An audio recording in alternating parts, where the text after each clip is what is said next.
you ever thought to yourself, damn, I wish I could just bypass all this boring small talk and get to the bigger, juicier stuff, or the deeper stuff, and actually have an interesting conversation?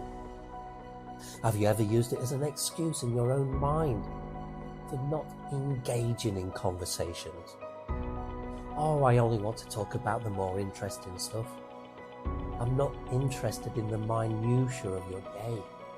What Bob said about Sue at your workplace. Now, if you've ever read books, articles, or watched videos on this subject, they'll all tell you that small talk is like a springboard that you have to use to leap to the bigger topics, or dive to the deeper stuff if you prefer your metaphors sunny side down. In this episode, I'm going to come at it from a slightly different angle by offering you a fresh take on small talk, showing you how to plough straight through the middle of it like a combine harvester in a wheat field with rocky boosters. How to do it and why this is better than trying to bypass small talk altogether. My name's Richard, and this is the Social Skills Doctor podcast. Welcome. So let's get the ball rolling on how to empower your small talk game and get to the more lively conversations by first agreeing between ourselves what small talk or surface talk actually is. Small talk is based on what you can see or what's happening in your immediate environment. It takes very little effort to find something to comment on or to ask a superficial question about. The good old weather, food if there's food, the speaker if you're at an event, other people and what they're wearing. Now, this is all shallow surface level material, and if your conversations routinely get stuck here, trying to milk a surface level subject that neither of you are really interested in order to delay the arrival of an awkward silence, who wouldn't feel like running the other way at the prospect of small talk and socialising? Unless you're too weatherman, I suppose. But did you pick up on the actual fear in that scenario, and did you resonate with it? Not being able to think of any other subject to grow a conversation with, and the inevitable arrival of an awkward silence. And that's a real concern, which speaks to a lack of confidence and social skills. If your mind can't readily think of other subjects or find a way to grow its way out of the current subject, that initial comment or question should be nothing more than a knock on the door of somebody else's attention. The type of response you get is your feedback from them as to whether they're open to passing some time in a conversation with you. There's not much else to be said about that initial knock on someone else's door, although there is room to make them more impactful, and that's for another episode. But I think you'll agree on this much. You can't just march up to a stranger and start talking about the climate or plastic surgery or whatever those big topics of interest are for you. There has to be some sort of introduction to get things started, and usually some intermediary talk in order to get the measure of each other or tune into each other's frequencies, if you like. And if you disagree with me on that, maybe you won't by the end of this episode. We'll see. Now, I don't know about you, but I'm not counting introductions as small talk. And if you're already bored by the introduction stage, then I recommend getting off TikTok because it's ruining your attention span. So fear of the awkward silence, lack of social skills, lack of interest, and lack of patience are all potential drivers behind an aversion to small talk. After all, once you're talking about stuff that you know well and enjoy, then your mind can flow with the knowledge and experiences to fuel the conversation, and you can begin enjoying the interaction. But sometimes there are drivers behind why people deliberately keep their talk small. Think of this as being one of those delightful little contradictions that shy, socially anxious, and introverted people, to different degrees, have to wrestle with. We want to be in company, but we choose to be alone. We want to be engaging in bigger topics, but we choose to stay small. Here are a few drivers behind these contradictions. 1. Guarding against revealing anything about ourselves because we think we're uninterested. And by resisting sharing anything real, the other person will hopefully think that we're mysterious rather than boring. 2. We're not good at debating or arguing, so if someone's pulling our ideas, opinions or beliefs apart, we're not articulate enough to defend them, and there's not much more frustrating than that. 3rd is trust. We're guarded and don't trust the other person with our deeper thoughts. Certainly if you've revealed stuff about yourself in the past and got burnt for it when they later used it against you in some way or gossiped about you, it's hard not to assume that the next person's going to do the same. 4th, you're a power player. Oh, whoa, now what does that one mean? Well, let's suppose you're happy to learn about the other person, but you don't want them knowing too much about you. This type of play always makes conversations or meetings unbalanced and unlikely to lead to a second one, as I witnessed very starkly on a celebrity dating show. In case you've not seen reality TV shows like these before, the format is to video two strangers in a restaurant having a blind first date and all the subsequent awkwardness that comes with that. The popularity of these shows soon led to a celebrity dating agency version, where one celebrity would go on multiple first dates over the course of several episodes in the hopes of finding the one. Now, one particular celebrity just couldn't secure a second date, and he didn't understand why, particularly as he felt he was very charming and charismatic. Now, the feedback from his dates revealed that they found him to be shallow. Watching the episodes, it was clear that he was gatekeeping anything of substance about himself, and thought this would go unnoticed if he was a good listener and encouraged the other person to talk more about themselves. If you've read books like How to Win Friends and Influence People, you'll be forgiven for thinking he had the right approach. But this book is over 100 years old, and it was relevant for the time, but today you're expected to share on a fairly equal basis with each other. Our celebrity felt he had good reason to be guarded against revealing anything personal, but all he achieved was to leave his dates with a feeling that they'd been shortchanged and that he was shallow. So the lesson for this minor celebrity really was to perhaps get over himself a little bit and to get out of the shallow levels of conversation a bit quicker. So what other levels of conversation are there? So there's level 1, which is the surface level, which we just talked about. The immediate stuff, should I say, in your environment. And then there's level 2, the information level, where you reveal things about yourself like hobbies, likes and dislikes, what you do for work, etc. Level 3 is the opinions level, where you reveal what you think and believe about different issues. Level 4 is the emotions level, where you reveal how you feel about things, and then level 5 is your relationship level. So our celebrity was keeping his conversation deliberately at levels 1 and 2, while encouraging his dates to reveal stuff about themselves at levels 3 and 4, which meant they were never really on the same level as each other and couldn't connect. Imagine if the characters in movies always kept their conversations at level 1 and 2. Cinemas would be closing down all over the place, right? Fortunately, scriptwriters know this, so the opposite happens and big screen romance conversations routinely begin at level 3 and 4.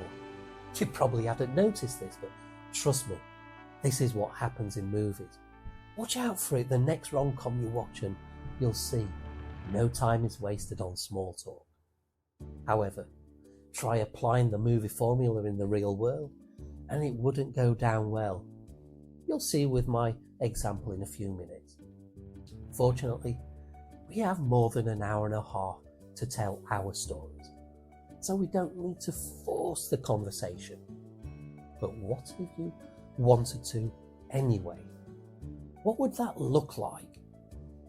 Well, there's a wrong way and a right way to do it. Let's go back to the levels where I'll illustrate the wrong way and what it would look like. Then I'll show you the right way.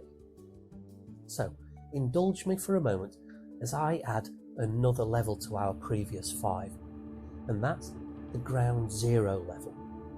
This level is usually occupied by the shy, the socially anxious, and the introverts whose social batteries are running low. At this level, we're keeping quiet and trying to go unnoticed in groups. This can be a very isolating and toxic strategy, I know. As we've seen, there's a logical progression to these conversation levels, and going from ground zero to level 3 or higher in order to bypass the small talk can be really challenging. Imagine this for a moment. You're on a plane getting a free ride while everyone else has paid for their seats. Sounds good so far, right? This is the quiet person in the group that's not joining in for whatever reason. Now let's extend this metaphor and imagine there's a table set up on this plane and the passengers are enjoying a game of poker. They're all talking, laughing, bonding and winning money, or making mad cheddar, as they would say on one of my favourite shows, Breaking Bad. But the ground zero guy or girl isn't even at the table. They're standing back in the shadows, watching while everyone else is bonding, except for them. From ground zero, it's possible to move up to level 1 just by coming to the table, sitting down and saying hi. Looks like a good game. Ground zero guy or girl, however, would find it much harder to come in at level 2 or higher, because this would require offering some information or opinions about themselves, and that would attract more attention on them. Now, on the other hand, a level 1 dweller can smoothly move up to information level 2 by saying something like, "I'm good at poker. I played it a lot when I was younger. Fill me in." Now you've revealed something about yourself without oversharing, and given others a way to respond, such as by asking who they learnt it from or who they played poker with when they were younger, etc. Now let's try jumping into this conversation at a higher level and see what it might look like. You sit down at our poker table and start talking about how you learnt poker from your dad when you were younger, but now you think the game is for losers because it turned him into a gambling addict who lost all the family's money and your college tuition and got into trouble with loan sharks, which led to even more serious consequences. Now, who wouldn't feel uncomfortable, bummed out, and unsure how to respond to this?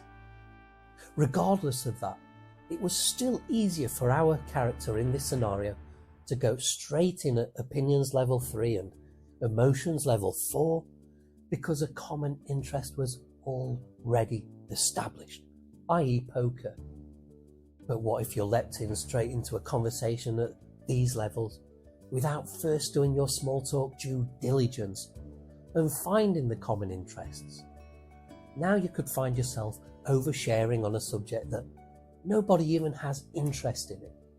So clearly, unless you're with established and trusted friends, don't be too quick to skip the levels that enable you to find common interests and common ground.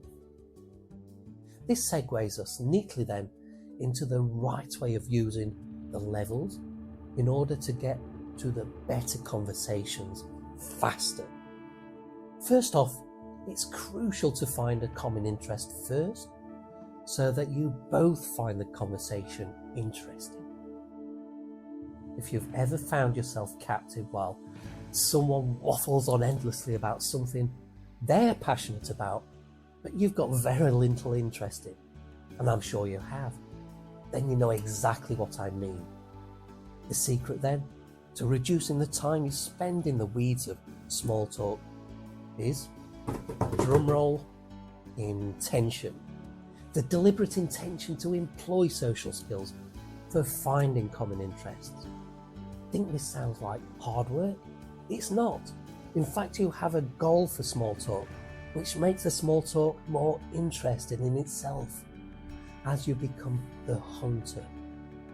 Think of it a little like grouse shooting. You send in a dog to find and send the birds into flight. The grouse, in this metaphor, being our common interest, of course. Instead of dropping a dog into the conversation, though, you drop in a low-level topic question such as, what's your favourite movie, music, hobbies, etc. But you might want to start with a question based on a topic of interest to you. Now, I love the cinema and theatre, so I might ask a question like, given a choice, would you prefer to go to a movie, the theatre, or the opera? As a common interest hunter, you're looking for any small change in their energy that would indicate interest, and you're also listening for key words in their response.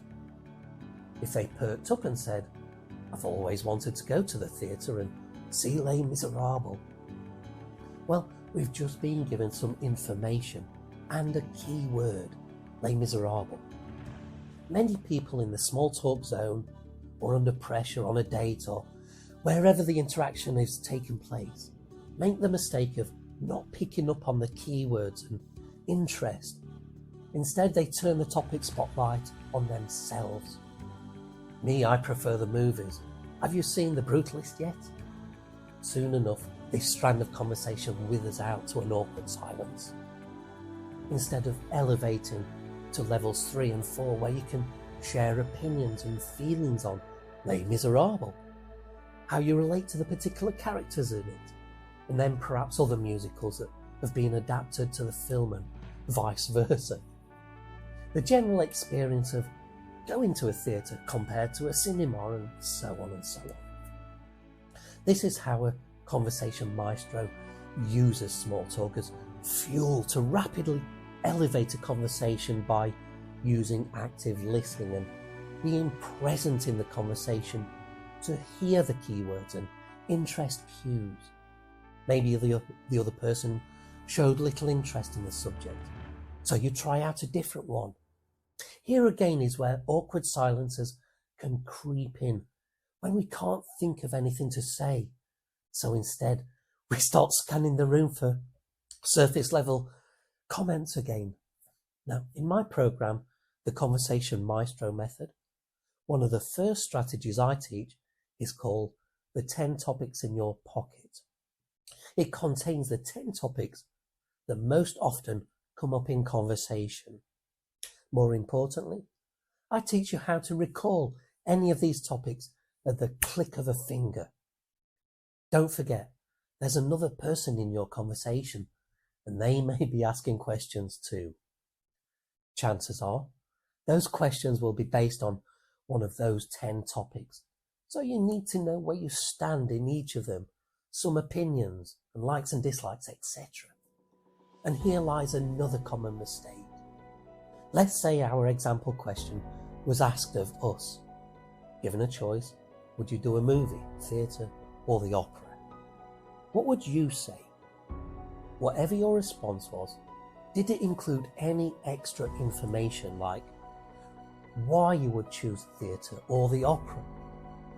This extra information, or kindling as I like to call it, is what the other person can use to continue the conversation with. You may have heard conversation as being likened to a game of tennis, where the conversation ball is hit back and forth by providing kindling in your responses. You're doing the equivalent of hitting the ball back. But if you only give a matter-of-fact response like the movies, or I prefer the movies, all you're doing is catching the ball and stopping the flow. Have I changed your opinion on the value of a little small talk yet? Or at least demonstrated its importance in social settings? To conclude then, don't try and leap over the small talk with a new person, but also avoid getting bogged down by it. Instead, become a game hunter of common interest by asking open questions and actively tuning in for interest cues, then asking them more about it. In effect, giving the other person permission to talk more about their interest. If it's not exactly in your own zone of interest, at least the conversation is moving, which means it can be steered gently towards related interests of your own. Happy hunting. Until next time, take care and keep self-developing. Thank you.